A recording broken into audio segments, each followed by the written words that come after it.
Welcome to my video. Ayan, nasa second session na po tayo ng ating paggawa ng chapter 2. Ayun. So, in this session, we're going to learn about data gathering procedure. Yung previous video ko, kung napanood niyo, we talked about how to do or how to write the research design section of chapter 2. Ayan, small recap lang.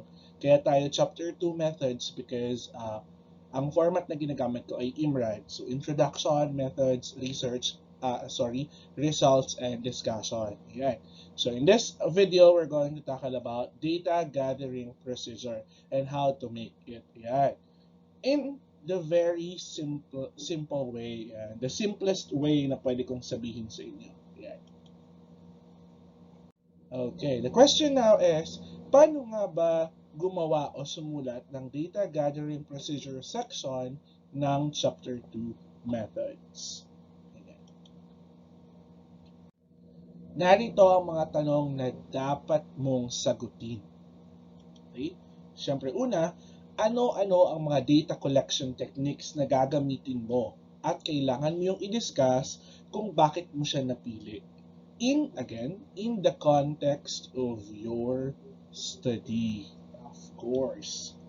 Tapos, you're going to discuss also the research instrument. Ano ang nilalaman at partition nito ayon sa iyong SOP. Dapat naka-anchor siya dun sa statement of the problem mo or yung objectives mo. Tapos, paano mo itetest yung validity or paano mo tinest yung validity ng iyong questionnaire or ng research instrument na gagamitin mo at paano mo siya i-administer at i-retrieve. Yun. So, isa-isahin natin yan. Doon tayo sa first question. Ano yung data collection technique na gagawin mo or gagamitin mo? Simulan natin sa pag-define ng data. When we say data, these are the set of characteristics representing the research variable. These characteristics are analyzed and interpreted in order to draw valid conclusions. And there are two types of data. The first type of data is primary data. So it refers to the data sets that include first-hand information and experiences about an event.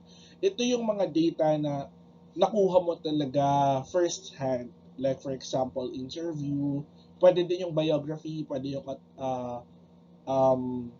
diaries, ayan. So dapat yung mga first-hand mo na nakuha. Usually kapag nagre-research tayo, ito yung mga products ng interview kasi face-to-face yon. So first-hand information yon. Pagdating naman sa secondary data, these are mostly data consisting of studied objects and are coded according to their characteristics. Samples of this would be the things that you are including in your review of related literature. Mga nakuha mo sa magazines, mga nakuha mo sa books. So those are secondary data. So mga hindi mo first-hand nakuha, kumbaga. So, may mga iba pang nakakuha, tapos nakuha mo lang doon sa libro nila or sa encyclopedia or sa mga dissertations. Ayan. So, yan yung mga tinatawag nating secondary data. Okay. Data collection instrument refers to the device used to collect data. Ayan. So, magko-collect na kasi tayo ng data. At itong data collection instruments are very, very important for us na ma-identify. Lalo na kung nasa first stage ka ng paggawa ng chapter 2, especially your research paper as a whole. Ayan. So, these are the characteristics of a good data collection instrument. Although, meron tayong video that will tackle the guidelines on how to make your questionnaire.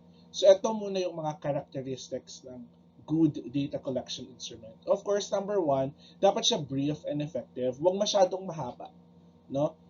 Dapat, hindi na siya masyadong mahaba, effective pa siya dapat. Kasi, kapag masyadong mahaba, pwedeng tamarin yung respondent mo. Tapos, magkakaroon ng problema sa validity ng instrument.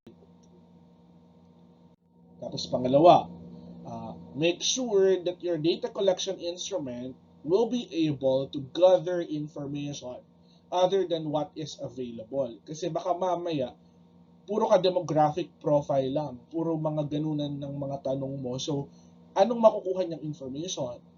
no? Reliable ba yung information na makukuha mo? Sabi ko nga kanina, dapat naka-anchor yon doon sa mismong SOP mo or sa objectives mo para sigurado ka nang mag-gather mong information ay naka-align sa iyong mga objectives. Ayan. Number 3, the arrangement of questions in the instrument must be sequenced in increasing difficulty. Dapat mula sa pinakamadali hanggang sa pinakamahirap. Huwag mo kagad siyang tanungin ng open-ended question. Okay? Kasi magugulat kagad. Sabi ko nga kanina, may tendency na madisgrasya ang validity ng questionnaire or ng instrument mo once tinamad or nagkaroon ng ibang external factor sa pagsasagot ng questionnaire mo or ng instrument mo. Okay, yung item number 4 naman natin is that we should ensure that our research instruments are validated and evaluated for its reliability. Kasi kapag hindi natin na-test yung validity niya, or hindi natin siya na-evaluate, baka mamaya yung mga questions sa research instruments natin masyadong madali o kaya masyadong mahirap, or pwede rin namang yung level of questions niya ay hindi na related dun sa ating objectives of the study. So yun yung mga pinaka-importanting part para malaman natin kung valid o reliable yung ating research instrument. And also, in our fifth installment of this video, papakita ko sa inyo ano-ano ba yung mga validity na dapat nating sinasatisfy in order to conclude na yung ating data collection instrument ay reliable. Yan. But for now, always make sure that one of the characteristics and one of the things that we must satisfy in making a research instrument is its validity and reliability. Now, let's go to the fifth one. The data to be collected from the instrument should be easily tabulated, analyzed, and interpreted. Kasi huwag mong pahirapan yung sarili mo. Diba? Kasi kapag kumuha ka ng instrument mo, dapat alam mo na or meron ka ng futuristic view kung paano mo siya itatabulate, kung paano mo siya i-analyze, paano mo siya i-interpret. Huwag kang maglagay ng mga questions doon sa instrument mo na later on, hindi mo alam kung paano siya i-analyze. Dapat, una pa lang, beforehand, you have the end on your mind na. Dapat, alam mo na kung ano yung magiging dulo, alam mo kung ano yung, although hindi mo alam yung mga magiging sagot nila, pero alam mo kung paano mo siya i-analyze. So, pag hindi, magkakaroon ka ng problema sa chapter 3 ng research mo.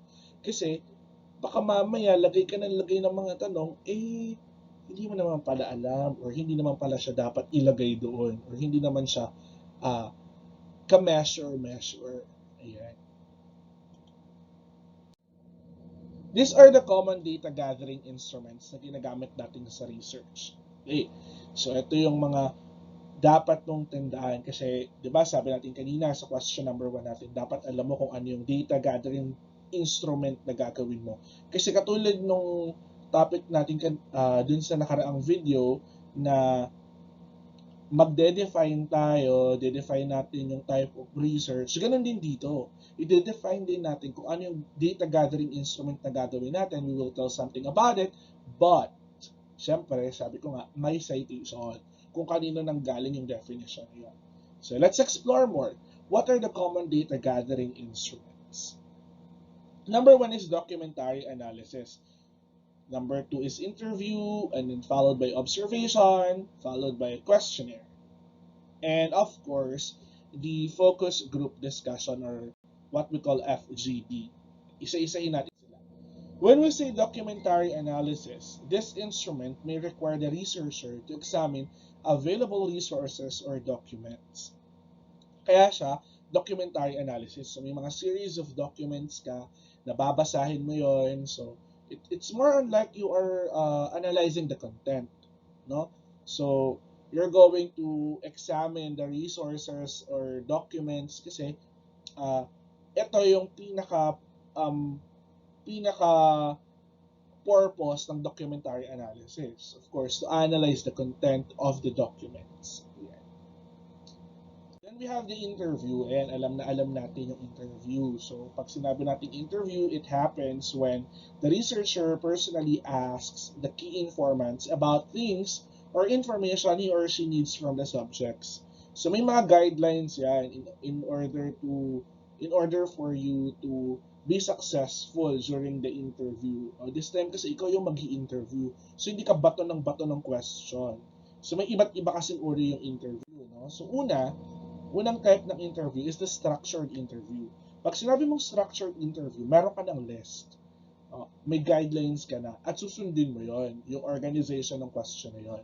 So it happens when you, as a researcher, prepared and organized questions that the respondents will answer, stick ka doon. Kaya structured, walang follow-up questions. So structured interview ang tawag doon. However, when we talked about unstructured interview, it occurs when the researcher prepares an outline. So instead of preparing all the questions, structured interview, this time, outline lang ng mga gusto mong pag-usapan together with the person na i-interviewin mo. So, you will be having a spontaneous and conversation-like manner when you do an unstructured interview. Okay? So, yan yung kaibahan ni structured kay unstructured. Meron tayong pangatlo, yung tinatawag nating semi-structured interview. Ito yung sinasabi ko kanina. Meron kang set of questions, pero this time, pwede kang mag-follow-up questions. Usually, ito yung ginagamit sa research kasi minsan may mga nag-i-interview na may mga follow-up questions sila depending on the previous answer of the person or of the informant. Ayan. So when you as a researcher prepares a specific set of questions but could ask follow-up questions, then you are doing semi-structured interview. Ayan. So sana malinaw yung tatlo na yan kasi baka meron sa inyo na ang data gathering technique na gagamitin ay interview. Okay. Then of course, meron din tayong observation lang. So usually ang observation guys, ginagamit yan sa qualitative research. Kapag inoobserbahan mo lang siya, so you're not measuring, so ginagamit ito, pero ginagamit din siya sa quantitative guys. When something computable or something that requires computation, mathematical analysis, comes in your way during the observation, or yung data na makukuha mo in that observation is or needs a mathematical computation. So alam na natin yung observation. You observe. The researcher tracks the subject's behavioral change over a specific period of time. In social studies, kapag sinabi natin observation, kasi baka feeling nyo kapag observation, puro nasa experiments tayo. So hindi. So pwede din siyang observation by human behavior. So inobserbahan mo yung human behavior. Ayan, pag-usapan natin dun sa nakaraang video yung tungkol sa case study, ethnography. So usually dun ginagamit yung observation. No? O tinatawag natin observational analysis. Okay.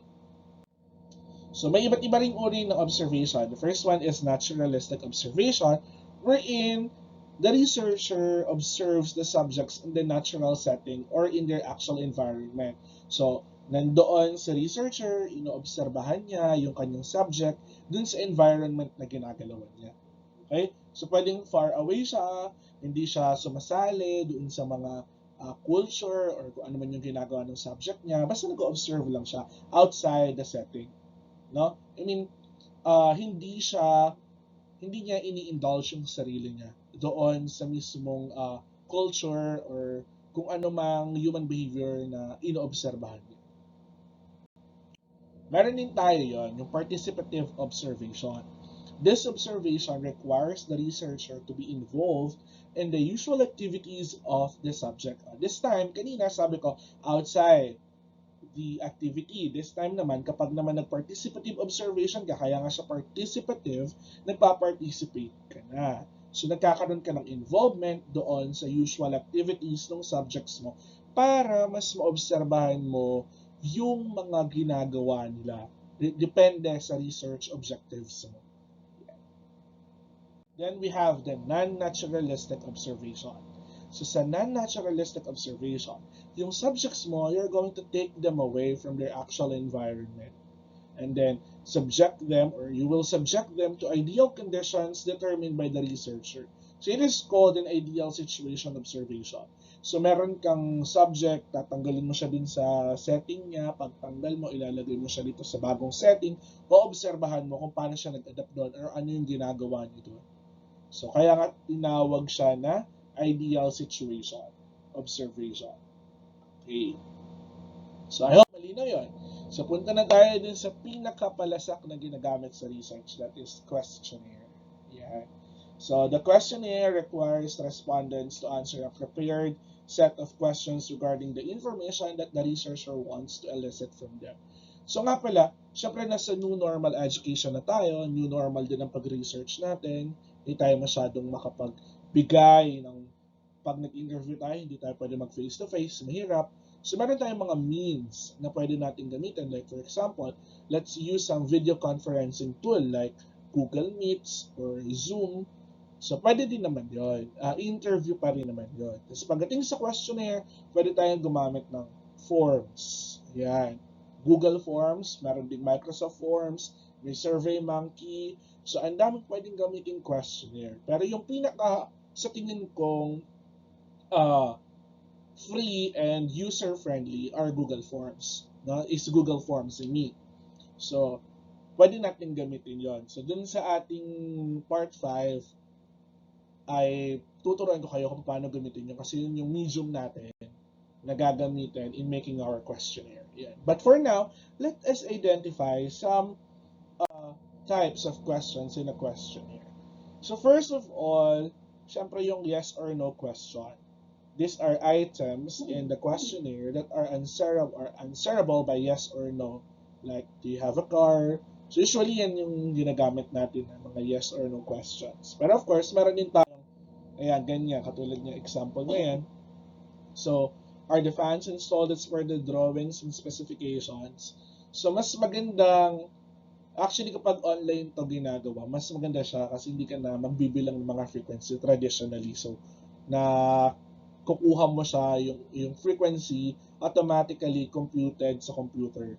Kaya mas maganda kung nasa forms na, nasa Google Forms. That's one advantage of research in using technology. Ayan. Another is recognition. So this type of question, the respondents are made to choose from the choices given in the questionnaire. Kaya siya recognition. So ito yung mga parang multiple choice type. Yung halimbawa, what are the reasons why you don't consume ice cream? Letter A, because of the price, healthcare, taste, ingredients. Yan. So, meron kang choices. Ang tawag doon ay recognition type of questions. Meron din tayong completion. So, from the term itself, you're going to complete something, or the respondents are going to complete something. You're going to supply some necessary information, and these are also called open-ended questionnaire. Yung recognition kanina, close-ended yon. Katulad nito, meron siyang choices. So, how satisfied are you with your membership of the overall? Tapos biglang, please tell us why you have given this satisfaction rating for membership. So magsusulat ka doon or magta-type doon yung respondents ng kanyang answer, and that will be an open-ended question. No? Yan yung tinatawag natin mga open-ended questions. Sana malinaw. Then we have coding. Okay. So pagdating ng coding, ito naman yung mga questions that requires the respondents to rank or give numerical rating. Usually, tinatawag din itong Likert scale. Okay? So, yung coding type of questions, ito yung mga scales. No? Ito yung magra-rank ka, pwede yung mga by words, mga ordinal numbers na tinatawag natin. Katulad nito. So, pwedeng ganito, pwede rin naman yung meron na siyang description like satisfactory, very satisfactory, excellent, outstanding. Ayan. Yun yung mga ginagamit nating ordinal representation ng numbers. Meron tayong subjective. dito naman, kinukuha lang natin yung opinion nila. The respondents are free to give their opinions and answers to the questions posed by the researcher. Ayan. Meron din tayong tinatawag na combination, which makes use of one or more type of questions in a single questionnaire. So, ito yung talagang ginagamit natin sa questionnaire natin, yung combination.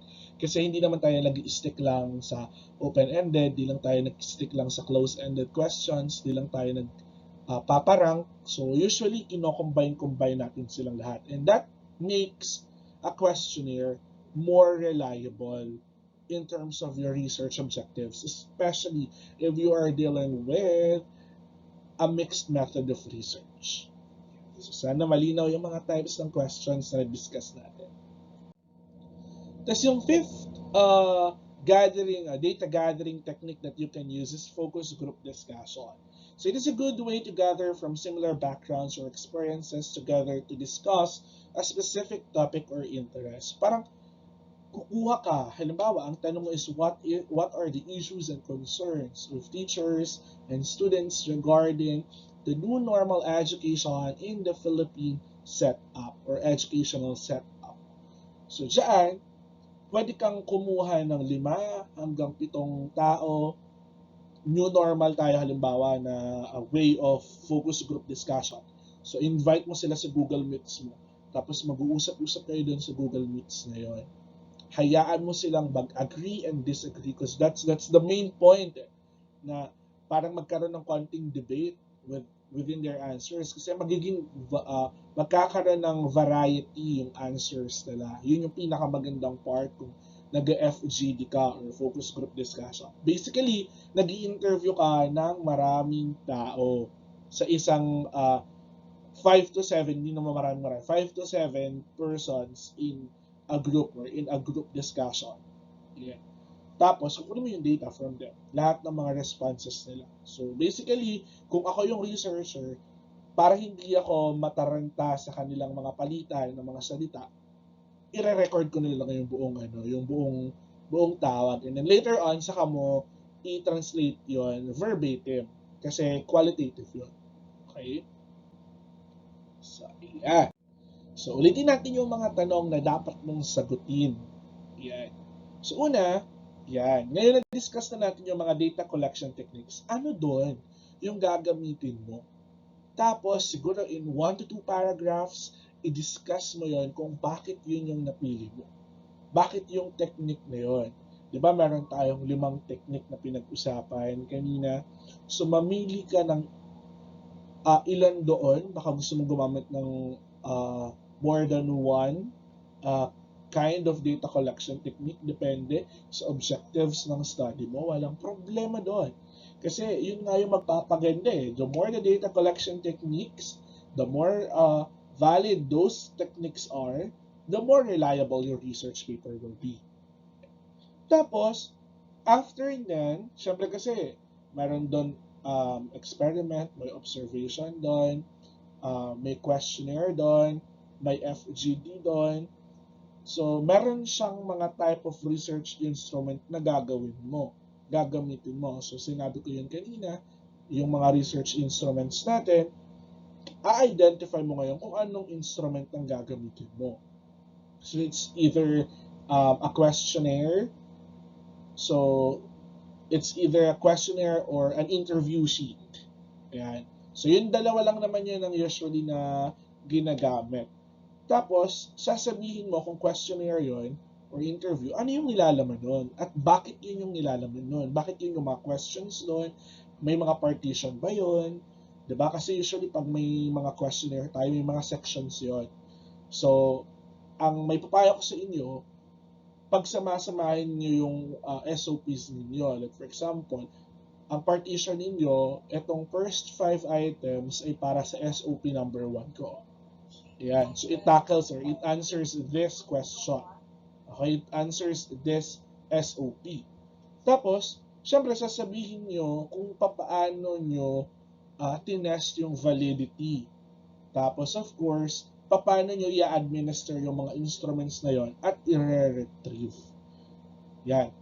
Siguro, in 5 paragraphs, 4 to 5 paragraphs na brief and concise discussion of your data collection techniques and data collection research instruments, mabubuo nyo ngayon yung data gathering procedure part ng Chapter 2 methods. Again, 4 to 5. Ano yung gagawin ninyo? Huwag yung kakalimutan mag-define.